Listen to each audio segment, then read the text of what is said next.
কষ্ট আছে, এটা আমাকে দুনিয়াতে দিয়ে দাও। আখিরাতে জাহান্নামের যা শাস্তি আছে এটা দুনিয়াতে দিয়ে দাও, আমার আখিরাত ভালো করে দাও।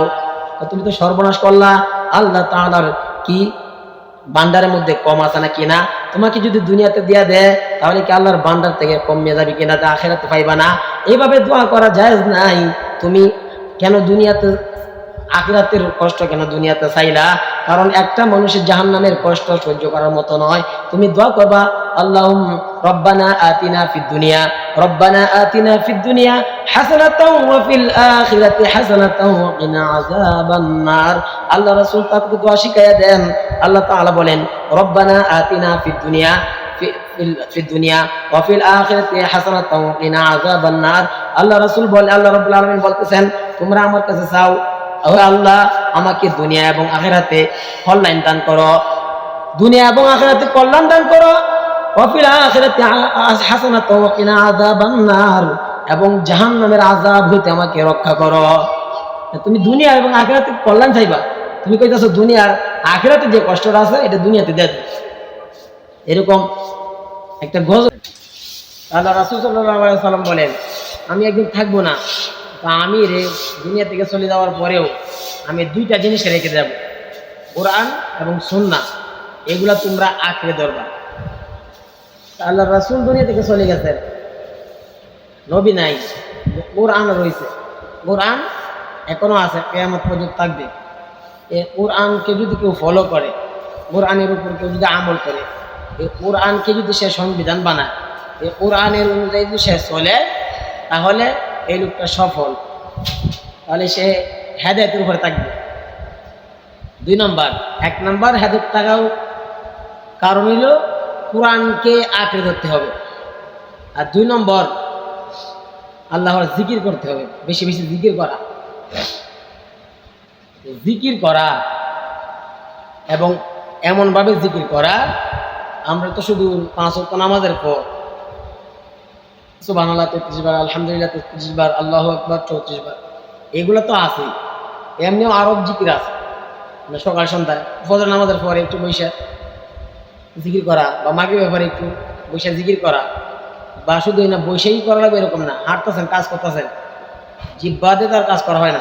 কোনো কোনো কাজ আছে মুখ জবান ব্যবহার করতে হয় না, শুধু হাতে শক্তি, তখন শুধু জিহ্বা দিয়া সুবহানাল্লাহ আলহামদুলিল্লাহ এগুলো পড়লে নেক হইতেছে, সব হইতেছে।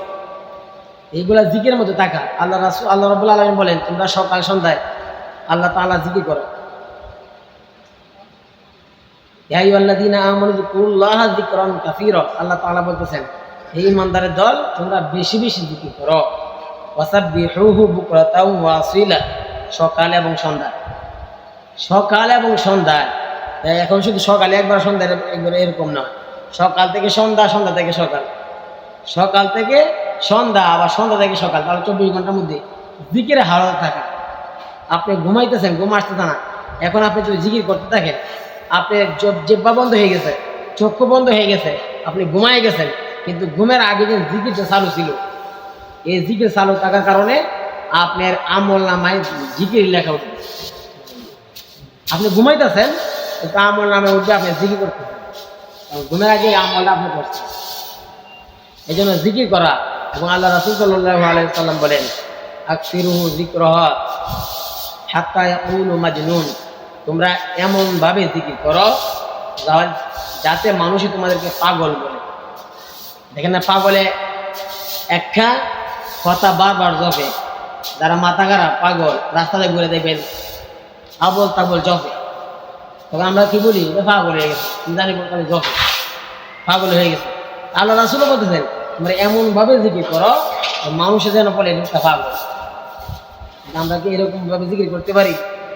মানুষের দেখলে কি করবো, আমি জিকির করতে গুনাহ করলে এগুলা আমাদের ইয়াদ আসে না, যে মানুষের দেখলে কি করবো, গুনাহ করতেছি আল্লাহ দেখবো, মানুষে দেখবো, তখন এটা আসে না। কিন্তু নেকের কাজ করবো, এগুলো শয়তানি মানুষকে ধোঁকা দেয়। তুই যে নেক কাজ করবি, হ্যাঁ তুই একা এলা নাও তো পাবো, তুই দেখে না, তুই মুসে কেউ নাই, আয় বইয়ের দিকে এনে নামাজ দরকার হইছ, এখন দোয়া করতেছ, কান্তাছ, এগুলো দেখতে সরম হইতো না। এগুলো শয়তানি আয়া অসহজ আছে মানুষের অন্তরের মধ্যে। কিন্তু নেক গুনাহ কাজ করার সময় আপনি নিরিবিলি আছেন, গুনাহ কাজ করবেন, তখন কিন্তু এই ইয়াদে আসে না। এই গুনাহ কাজটা কত যদি মানুষের খেলে এটা তখন আসে না, তখন শয়তানে আরো এটার মধ্যে আমাদের কান কিন্তু মাঝে মাঝে চুলকায়। কান খাজ হইলে বা চুলকাইলে আমরা কি করি, কাটি দিয়া কান খাজ হয়, তখন কি আর ভালো লাগে না? খাজুনের মতো কাজ হইলে আর ভালো লাগে। শয়তানে যখন একটা মানুষ গুনাহ করতে চায়, খালি ঘরে থাকে বা নির্জনে একা একা থাকে, গুনাহ করতে চায়, তখন শয়তান যেমনই ভাবে কানের মধ্যে সুস করে দিলে আর কাটিটা নাড়াচাড়া করলে আর ভালো লাগে, শয়তানও এই অসহসা দেয় আরো ভালো লাগে, ভালো লাগবে এটা কর এটা কর, অসহসা দেয়। এই জন্য এই সবসময় জিকির করা, জবানকে জিকিরের মধ্যে তরতাজা রাখা। আল্লাহ রাসূল সাল্লাল্লাহু আলাইহি ওয়াসাল্লাম বলেন, যে ব্যক্তি এই জবানকে জিকিরের দ্বারা এই জিহ্বাকে ভিজা রাখবে, সে কাল কিয়ামতের ময়দানে হাসতে হাসতে জান্নাতে প্রবেশ করবে। সুবহানাল্লাহ। এই জন্য আল্লাহ রাব্বুল আলামিনের জিকির করতে হবে। জিকিরের শুধু সুবহানাল্লাহ, আলহামদুলিল্লাহ, লা ইলাহা ইল্লাল্লাহ, আল্লাহু আকবার, এগুলো শুধু জিকিরের সীমাবদ্ধ নয়। আল্লাহ তাআলা আর রহমান ওয়ার রহমান, এই রহমান নামের জিকিরও আল্লাহ তাআলা বলেছেন, রহমান নামের জিকির করো। এই এমন ভাবে জিকির করবা, এই জিকিরের এত লাভ। আল্লাহ রাসূল সাল্লাল্লাহু আলাইহি ওয়াসাল্লাম বলেন, মানুষ, প্রত্যেকটা মানুষের যে নামাজ পড়ে, নামাজের একটা সময় নির্ধারিত আছে। এই সময়টার ভিতরে নামাজ পড়বা। যখন সূর্য ওঠে তখন নামাজ পড়তে পারবা না, যখন সূর্য অস্ত যায় তখনও নামাজ পড়তে পারবা না, ঠিক দুপুরবেলাও তুমি নামাজ পড়তে পারবা না। রোজারও একটা হুকুম আছে, ঈদের দিন রোজা রাখা যাবে না, রোজারও হুকুম আছে, নিষেধ টাইম আছে। কোরআন তেলাওয়াত আপনি নাফাক অবস্থায় আছেন, আপনি নিষেধ আছে, কিন্তু জিকির একটা জিনিস, এটা আপনি জিহ্বা দিয়ে, আপনার ওযু নাই, এই জিহ্বা দিয়ে আপনি জিকির করতে পারবেন অটোমেটিক। জিহ্বা দিয়ে আপনি জিকির করতে পারবেন, এটা ওযু লাগবে না, আপনি একবার মসজিদে বসা লাগবে এরকম না। জিকির আপনি যে কোনো জায়গায় জিকির করতে পারবেন, মনে মনে জিকির করতে পারবেন। তাই জিকির দ্বারা জিহ্বাকে তরতাজা রাখা, এই জন্য হেদায়েতের উপরে থাকার মাধ্যম জিকির করা। আর 3 নাম্বার দোয়া করা। এই দোয়া করা, এই দোয়া একটা স্বতন্ত্র ইবাদত, দোয়া একটা স্বতন্ত্র ইবাদত। এবং এই দোয়া যে করবেন, কেমনে দোয়া করবেন, আল্লাহ তাআলার কাছে কিভাবে চাইবেন। আল্লাহ রাসূল সাল্লাল্লাহু আলাইহি ওয়াসাল্লাম মসজিদের মধ্যে বসা, এক সাহাবী আয়েশা মসজিদে আসলো, আয়েশা সে নামাজ পড়িয়া আল্লাহ তাআলার কাছে দোয়া করলো। আল্লাহ রাসূল বলেন, তুমি কি দোয়া করেছো? এই লোক বলতেছে, ও পয়গম্বর, আমি ইগফিরলি ওয়ারহামনি, আমি আল্লাহর কাছে দোয়া করেছি, আমাকে মাফ করো, আমাকে রহম করো। আল্লাহ রাসূল বলেন, তুমি যেই দোয়া করেছো, তুমি তো শুরুতেই তুমি আল্লাহর প্রশংসা করো নাই। নিয়ম হলো, যখন তুমি মুনাজাতে হাত উঠাইবা, আলহামদুলিল্লাহি রাব্বিল আলামিন, আল্লাহ তাআলার প্রশংসা করা, আল্লাহ তাআলার প্রশংসা করবা, তারপরে আমার উপরে দুরূদ করবা। যেই দোয়ার মধ্যে আমার দুরূদ না পড়া হবে, এই দোয়া আল্লাহ রাব্বুল আলামিন কবুল করবেন না। আল্লাহ রাসূল সাল্লাল্লাহু আলাইহি ওয়াসাল্লাম বলেন, যেই দোয়ার মধ্যে, যেই মুনাজাতের মধ্যে আমার নামের জিকির করা, আমার নামের দুরূদ করা হয় না, আল্লাহ রাসূল সাল্লাল্লাহু আলাইহি ওয়াসাল্লাম বলেন, যে দোয়ার মধ্যে আমার নামে দুরূদ করা হয় না, এই দোয়াটা আল্লাহ রাব্বুল আলামিন আসমান এবং জমিনের মধ্যখানে ঝুলন্ত অবস্থা রাখেন। কারণ এই দোয়া আল্লাহ রাব্বুল আলামিন কবুল করেন না। এই জন্য প্রথম হলো আল্লাহ রাসূল এই সাহাবীকে শিক্ষা দেন, ও সাহাবীর দল, তুমি কিভাবে দোয়া করবা, আগে প্রশংসা করবা, তারপর আল্লাহর কাছে চাইবা। এরপর আল্লাহ রাসূল, এই লোকটা চলে গেছেন, আর একটা লোক আসছে, ঢুকছে, সেও নামাজ পড়ছে, সেও দোয়া করতেছে। সে প্রথমে শুরু করছে আল্লাহর প্রশংসা দিয়া, আল্লাহর নবীর উপরে দুরূদ দিয়া। আল্লাহ রাসূল বলেন, ও নামাজি, তুমি এখন প্রশংসা করেছো, তুমি দুরূদও পড়েছো, এখন তোমার যা মন চাও আল্লাহ তাআলা তোমার সব চাওয়া আল্লাহ তাআলা পূরণ করে দিবেন। এই জন্য দুরূদ পড়তে হবে, দুরূদ পড়তে হবে এবং আল্লাহ তাআলার প্রশংসা করতে হবে। এখন অনেক জায়গায় দোয়া নিয়ে, মুনাজাত নিয়ে মারামারি। একদল বলে নামাজের পরে দোয়া আছে, আরেকদল পরে দোয়া নাই। এক জায়গায় নামাজের পরে দোয়া করে নাই, এই জন্য মুসল্লি ঝগড়া। কেন ইমাম সাহেব দোয়া করে নাই? ইমাম সাহেব এই অক্ত নামাজ তো দোয়া করে নাই। এটা মনে রাখা দরকার। দোয়া একটা ইবাদত, কিন্তু এটা স্বতন্ত্র ইবাদত, নামাজের অংশ না। কেউ যদি দোয়া আমাদের সাথে করে সমস্যা নাই, না করলেও সমস্যা নেই। দোয়া নামাজের সাথে করতে না কেন, পরে করতে পারবো আলাদাভাবে। সবাই বসে একটু দোয়া আছে, বসে দোয়া করলো, বা এককভাবে দোয়া করলে এককভাবে করলো, আর ইস্তেমাই দোয়া করলে ইস্তেমাইভাবে করলো। কিন্তু নামাজের পরপরই তো দোয়া করতে এরকম না, একবার গুরুত্ব দেওয়া যাবে না। নামাজের পর দোয়া করলো না গে, তাহলে তো আপনি নামাজের অংশ বানাই দিবেন, যে নামাজের অংশ না। কিন্তু নামাজের অংশ না হইলেও এটা একটা ইবাদত। আল্লাহ রাসূল সাল্লাল্লাহু আলাইহি ওয়াসাল্লাম বলেন, আদ-দুআ হুয়াল ইবাদা, দোয়া এই ইবাদত, দোয়াটাই একটা ইবাদত। তাহলে নামাজ যেভাবে একটা ইবাদত, দোয়া একটা স্বতন্ত্র ইবাদত। কিন্তু দোয়া একবার নাই গিয়া ফলে বেদাত হয়ে যাইব। বেদাত কখন হবে? যখন এটা গুরুত্ব দিবেন যে নামাজের পরে পড়তেই হইব, না ফলে নামাজ হইত। এই গুরুত্ব যখন দিবেন তাহলে এই দোয়াটাই বেদাত হয়ে যাবে। কারণ এটা আপনি গুরুত্ব দিয়ে দিলেন যে নামাজের পরে যদি মোনাজাত না পড়ে তাহলে নামাজ হইত না। তাহলে তো নামাজের অংশ না দোয়া, নামাজের অংশ দোয়া না, যেন নামাজ হবে। যেমন তারাবি রোজার অংশ না, কিন্তু রোজা দিলে তারাবি করা। এখন একজনের তারাবি বসতে না, এখন যদি কয় রোজা হইতো না, এটা ভুল। রোজা রাখছে, রোজা হইব, তারাবি বসতে না, তারাবির জন্য ভুল হইব। এই জন্য রোজা যেটা ফরজ আদায় করতেছে এটা তো হইবে। আপনি নামাজ পড়তেছেন, হজ করতেছেন না, হজ করতেছেন না, এটার গুণ হবে। নামাজ পড়তেছেন, নামাজ তো সব হবে। এই জন্য নামাজ পড়া সব হয়েছে, এখন দোয়া না করা এটা গুনাহ হয়েছে। এই জন্য আবার দোয়া করতেও হবে। তাই আল্লাহর কাছে কিভাবে দোয়া করা? আল্লাহ রাসূল সাল্লাল্লাহু আলাইহি ওয়াসাল্লাম এক রোগীকে দেখতে গেলেন। এই রোগীর অবস্থা এমন হয়েছে, তার শরীর এমন শুকাইয়া একবারে পাখির ছানার মতন এমন দুর্বল হয়ে গেছে। পাখির ছানা এরকম দুর্বল, একটা পাখির ছানা যখন ছোট পাখির ছানা উঠে, সে একটু হাইতে খাইতে পারে না। একটা ছাগলের বাচ্চা, একটা গরুর বাচ্চা, এটা ভূমিষ্ঠ হওয়ার পরে নিজের মায়ের ওলানে গিয়া দুধ খাইতে পারে। সারাদিনের মধ্যে সে হাঁটি হাঁটি আস্তে আস্তে করিয়া দুধ খাইতে পারে। একটা মুরগির বাচ্চা ডিম তাকে ফুটিয়া সেও নিজের মার সাথে হাঁটি হাঁটিয়া খুন খাইতে পারে। কিন্তু একটা পাখির বাচ্চা এমন দুর্বল, সে যখন নিজের উড়াল জানলেও সে নিজের আদারটা তোয়া খাইতে পারে না। তার মা তার মুখে মুদাইনা খাবার তুলিয়া দেয়, এমন দুর্বল। তো এই সাহাবী আল্লাহ রাসূলের রোগীকে দেখতে গেলেন। এই রোগীর অবস্থা এমন হয়েছে, সে এমন দুর্বল হয়েছে, একটা পাখির বাচ্চার মতন এমন শুকায় গেছে, দুর্বল হয়ে গেছে। আল্লাহ রাসূল বলেন, তুমি কি আল্লাহর কাছে, তুমি যে অসুস্থ, আল্লাহর কাছে কোনো দোয়া করছো কিনা? এই লোক বলতেছেন, আমি আল্লাহর কাছে অবশ্যই দোয়া করেছি। আল্লাহ রাসূল বলেন, তুমি কি দোয়া করেছ? তুমি কোন দোয়া করেছ? আমি এরকম দোয়া করেছি, ও আল্লাহ, আমাকে দুনিয়াতে আখিরাতে যত কষ্ট আছে এটা আমাকে দুনিয়াতে দিয়ে দাও। আখিরাতে জাহান্নামের যা শাস্তি আছে এটা দুনিয়াতে দিয়ে দাও, আমার আখিরাত ভালো করে দাও। তুমি তো সর্বনাশ করলা। আল্লাহ তাআলার কি বান্ডারের মধ্যে কম আছে না কিনা? তোমাকে যদি দুনিয়াতে দিয়া দেয় তাহলে কি আল্লাহর বান্ডার থেকে কমিয়ে যাবে কিনা, তা আখিরাতে পাইবা না? এইভাবে দোয়া করা জায়েজ নাই। তুমি কেন দুনিয়াতে আখিরাতের কষ্ট কেন দুনিয়াতে চাইলা? কারণ একটা মানুষের জাহান্নামের কষ্ট সহ্য করার মতো নয়। তুমি দোয়া করবা, আল্লাহুম্মা রব্বানা আতিনা ফিদ দুনিয়া, রব্বানা আতিনা ফিদ দুনিয়া হাসানাতাও ওয়া ফিল আখিরাতি হাসানাতাও ওয়া কিনা আযাবান নার। আল্লাহ রাসূল তাকে দোয়া শিখাইয়া দেন। আল্লাহ তাআলা বলেন, রব্বানা আতিনা ফিদ দুনিয়া ফিদ দুনিয়া ওয়া ফিল আখিরাতি হাসানাতাও ওয়া কিনা আযাবান নার। আল্লাহ রাসূল বলে, আল্লাহ রাব্বুল আলামিন বলতেছেন, তোমরা আমার কাছে চাও, ও আল্লাহ, আমাকে দুনিয়া এবং আখিরাতে কল্যাণ দান করো, দুনিয়া এবং আখিরাতে কল্যাণ দান করো। ওয়া ফিল আখিরাতি হাসানাতাও ওয়া কিনা আযাবান নার, এবং জাহান্নামের আযাব হইতে আমাকে রক্ষা করো। তুমি দুনিয়া এবং আখিরাতে কল্যাণ চাইবা, তুমি কইতাছো দুনিয়ার আখিরাতে যে কষ্টটা আছে এটা দুনিয়াতে দিয়ে দাও।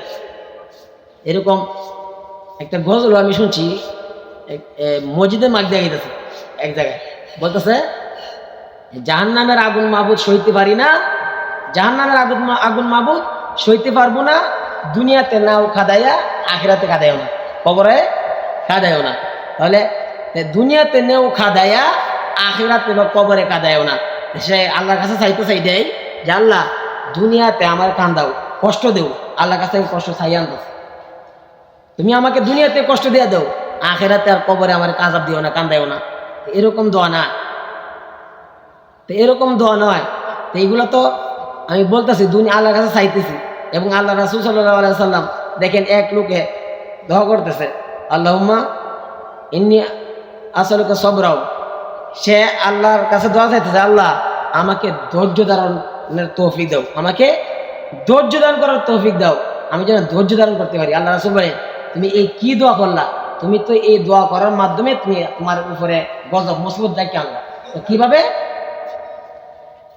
তোমার উপরে মুসিবত ডেকে আনলা?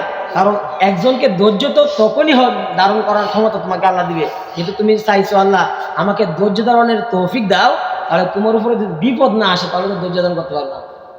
তুমি এখন ভালো আছো, সুস্থ আছো, এখন যদি দোয়া করো আল্লাহ আমাকে ধৈর্য ধারণ করার তৌফিক দাও, ধৈর্য ধারণ করার তৌফিক দাও, সবর দাও, সবর দান করো, ধৈর্য ধারণ করার তৌফিক দাও, তাহলে তো তুমি আল্লাহর কাছ থেকে তুমি গজব মুসিবত ঢাইকে আনতেছো, তাহলে তো আল্লাহ তোমাকে মুসিবত দিবে, তারপরে তোমাকে ধৈর্য ধারণ তৌফিক দিবে। এখন আগে না আপনি নামাজ পড়তেন না, আজকে থেকে নামাজ পড়ছেন আর এই দোয়া করছেন, আল্লাহ আমাকে ধৈর্য ধারণ করার তৌফিক দাও, আমাকে সবর দান করো, সবরকারী বান্দা বানাই দাও। রাত্রে গরু চুরি হয়ে গেছে, রাত্রে বাড়িতে গরু আসেন চুরি এনে থাকে, আমি কিন্তু আল্লাহ দোয়া করছি আমি আমার ধৈর্য ধারণ করার তৌফিক দাও। তো তুমি তো দোয়া করছো, এটা লাগে তো সব গরুটা চুরি এনেছে, তুমি তো বলছো আল্লাহর কাছে আল্লাহ আমাকে ধৈর্য ধারণ করার তৌফিক দাও, এই জন্য গরুর আগে চুরি নেওয়াইয়া এই জন্য তোমাকে আল্লাহ ধৈর্য ধারণ পরীক্ষা মতো ভালো। এই জন্য আমরা শুধু দোয়া করি, কিন্তু কোন কথা দিয়ে দোয়া করতে হয় এগুলো আমরা জানি না। একজন অসুস্থ আছে, ইয়া শাফি, ইয়া শাফি, এ অসুস্থ শিফা দানকারী, তখন আল্লাহর কাছে শাফি বলে দোয়া করা, ইয়া কারিমু, ইয়া কারিমু, এ সম্মান দানকারী, আল্লাহর কাছে আমাদের এখন সম্মানের দরকার, আল্লাহ আমাকে সম্মান দান করেন, তখন আল্লাহর কাছে বলেন ইয়া কারিমু, ইয়া রহিমু। আল্লাহর কাছে যখন রহমত দরকার হয়, দয়া দরকার হয়, আল্লাহ আমাকে দয়া দেন, আপনি দয়া রহম আমাকে দেন, তখন বলেন দোয়ার মধ্যে বলবেন ইয়া রহিমু, ইয়া রহিমু। যখন আপনার গুনাহ থেকে আল্লাহর কাছে মাপ চাইতে হয় তখন বললেন ইয়া গাফফারু।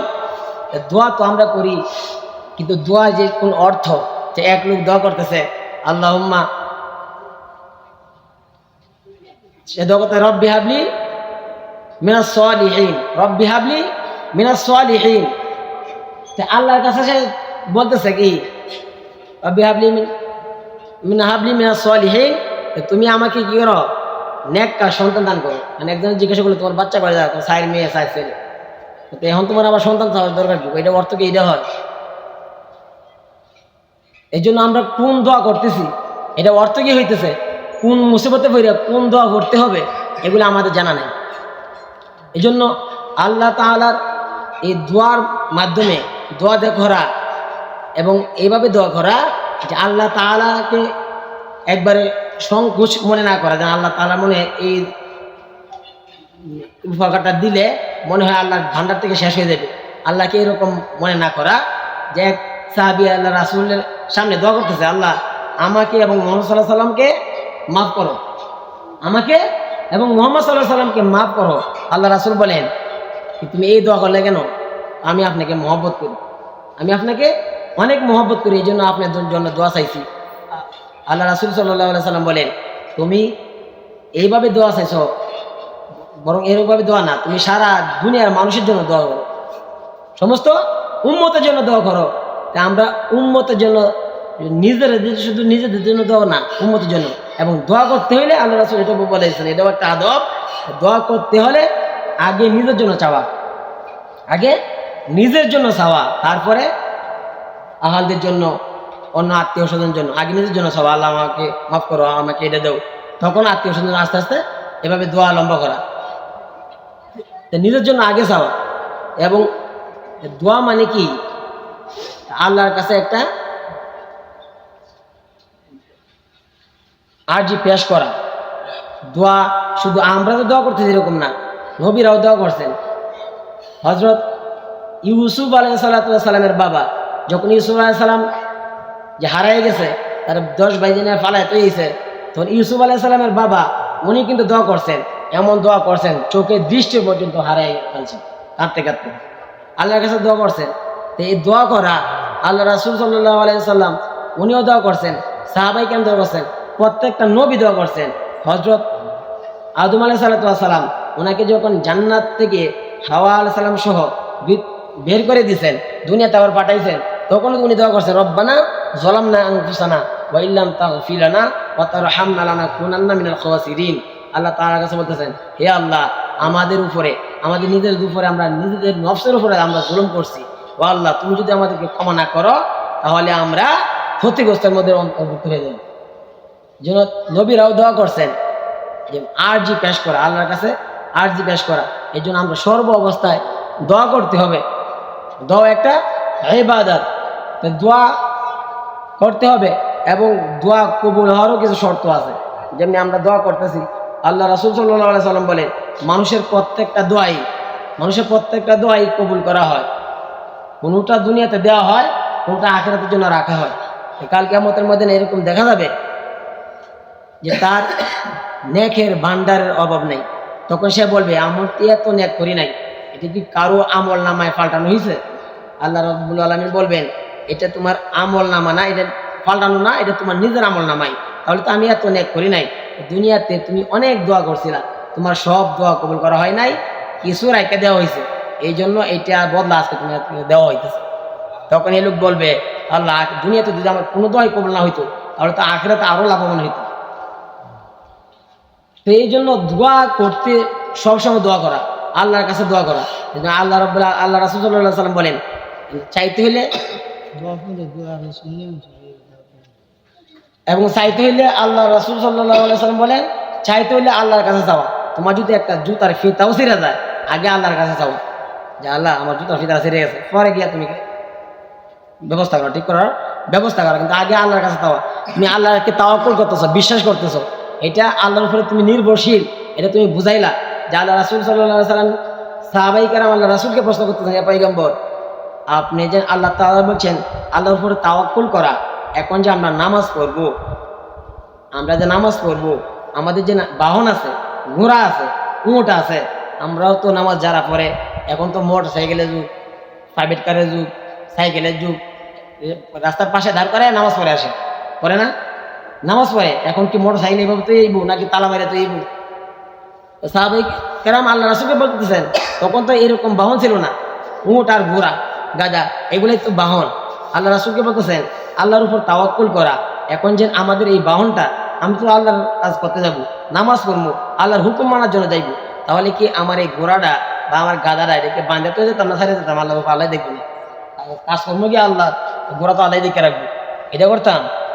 আল্লাহ তো আল্লাহর উপর তাওয়াক্কুল করতেছি, আল্লাহ দেখে রাখবো। আল্লাহ রাসূল বলেন, না, আগে বরঞ্চ তুমি দড়ি রশিদে বাঁধো মজুত করে, বাঁধা তারপরে আল্লাহর উপর তাওয়াক্কুল, আল্লাহ তুমি এটা দেখে রাখবো। আগে তুমি তাওয়াক্কুল করবা, বাঁধবা, তারপরে আল্লাহর উপর তাওয়াক্কুল করবা।